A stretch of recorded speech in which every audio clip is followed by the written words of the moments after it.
All right, IM2 classes. Today we're going to put to use what we've been doing with the exponents the last couple days and graph some exponential functions. Tons of fun. Here we go. So we're going to be looking at exponential growth and decay. So exponential growth, when it is increasing from left to right, goes up like that. Exponential decay, that means it's going down. So from left to right, it is going down, approaching x. There's this term asymptote. Sounds like a dirty word. It is not. What an asymptote is like an imaginary line that the graph will not cross. So I'll put it in red here. So the asymptote here, so the x-axis is an asymptote on this one.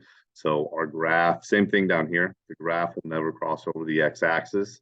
So that's an asymptote, and then it has a vertical. Actually, no, yeah. So the asymptote here is the x-axis. The graph is never going to cross over that. There are some graphs that have vertical asymptotes, so imaginary lines that the graph will never cross over. That is what an asymptote is. Here we're going to graph this. So we have an exponential growth function, y equals 2x. The way you can tell if it's exponential growth or decay is by looking at the base of the exponent. So here, if this value, the absolute value of it, is greater than 1, it's going to be a growth function, exponential growth. So to fill this in, what we need to do is just take these x values and put them into x up here. So we'll start with that first one. So x equals -2. I'm going to have y is equal to 2 to the -2. What you need to remember with that is that flips a fraction. So that's going to be 1 over 2 squared, which is 1/4. So the negative exponent flips it. So let me use a different color here just to make things clear. So then y is equal, or when x is equal to -1. So we get y is equal to 2 to the -1. That's just going to flip that. That's just going to be 1/2. New color. Here, x equals 0. So y is equal to 2 to the 0 power. Remember, anything 0 power is 1. All right. These last ones, a little bit easier. So we have when x equals 1, so y is equal to 2 to the first, so that's just 2.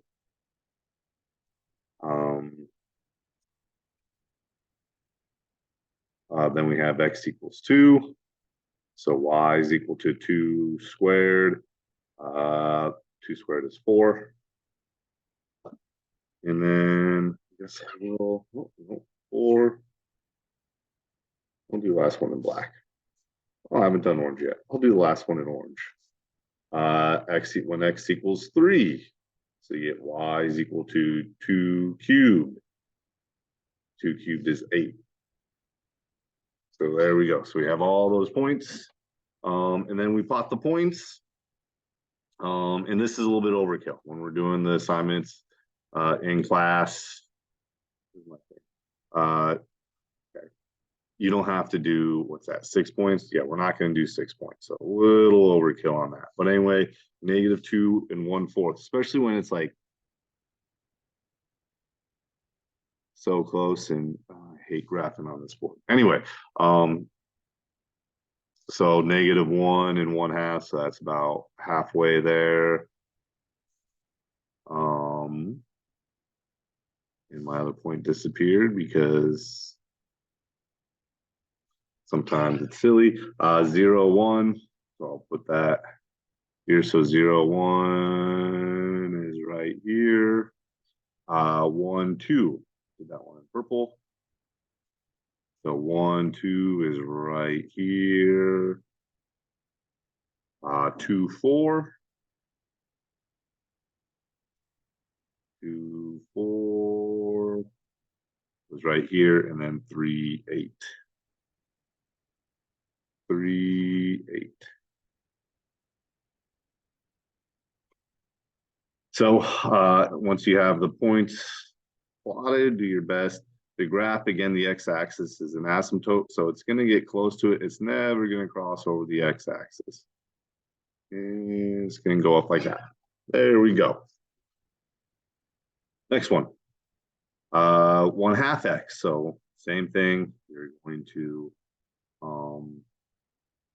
evaluate this. So each of these are going to get plugged into here. So first one, y -3. So you get 1/2 to the -3. The negative is going to flip this fraction, so it becomes 2 to the +3, which is 8.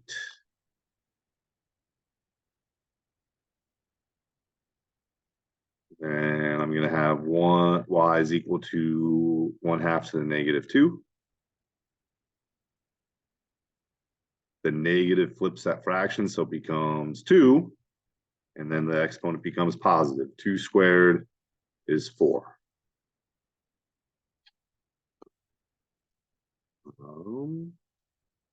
We're going to have y is equal to 1/2 to the -1.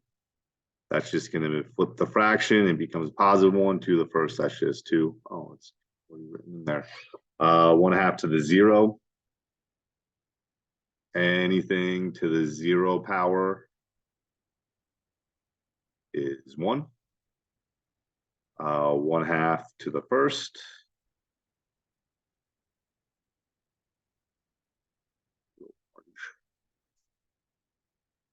Y is equal to 1/2 to the first. Again, that's just 1/2. That one's easy.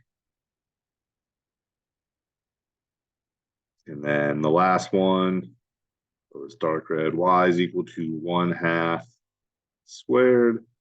You're going to do 1 squared, which is 1, and then 2 squared, which is 4. So 1/4.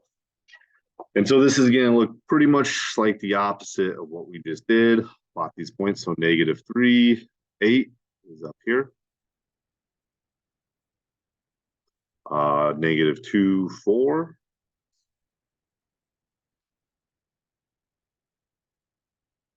Oh, great. That's fun. Not confusing at all for graphs. Okay, that's fine. Then -1, 2.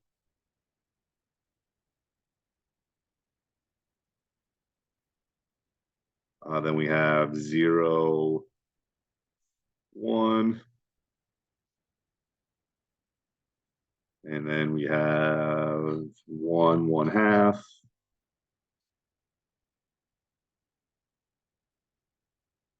There, and then last one is 2, 1/4. Get close.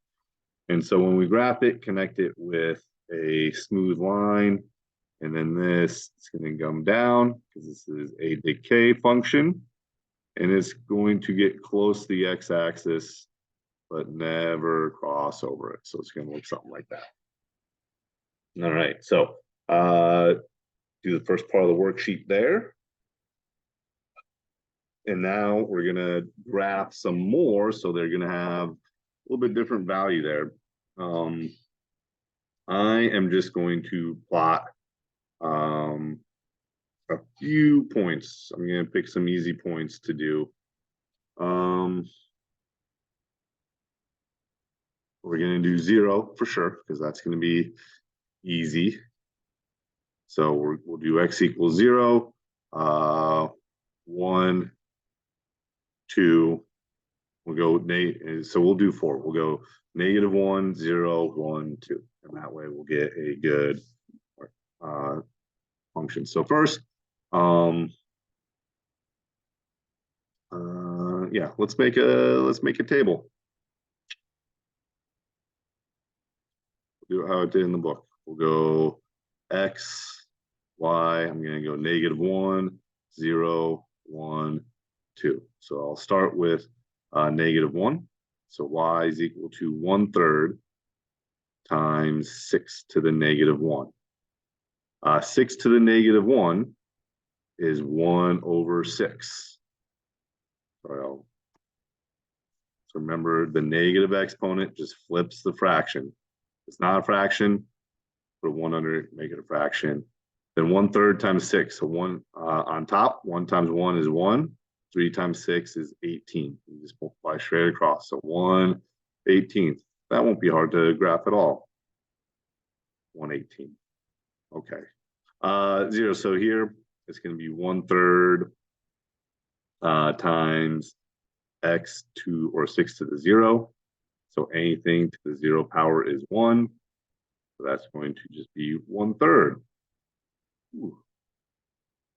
Then I'm going to do to the first. So 1/3 times 6 to the first.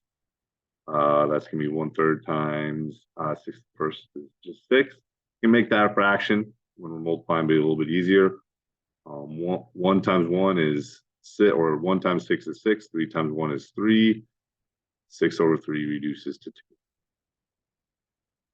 All right, and now the last one, y is equal to 1/3 times 6 squared.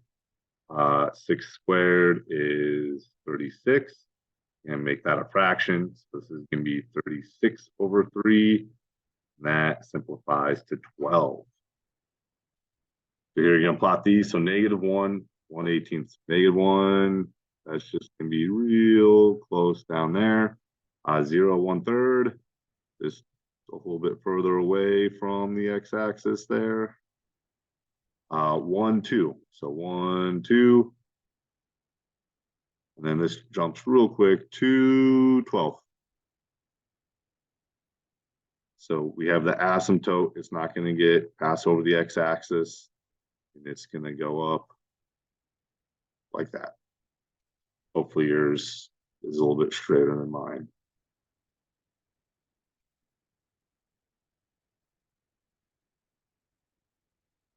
It goes there. Okay. Anyway, moving on. Let's do one more. So 1/2. Here, these will be easier if we do bigger negative numbers. So what we're going to do is x, y. I'm going to do -2, -1, 0, 1. So y is equal to 3 times 1/2 to the -2. So that's going to flip it. So it'll be times 2, flip the fraction, and then the exponent becomes positive. So that becomes 3 times 2 squared is 4. That's 12. We have y is equal to 3 times 1/2 to the -1. The negative just flips the fraction, so it becomes 3 times 2 is 6. Then we have 0, so 3 times 1/2 to the 0. Anything to the 0 power is 1. So 3 times 1 is 3.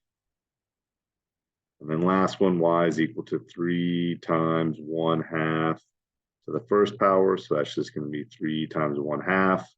You make that a fraction.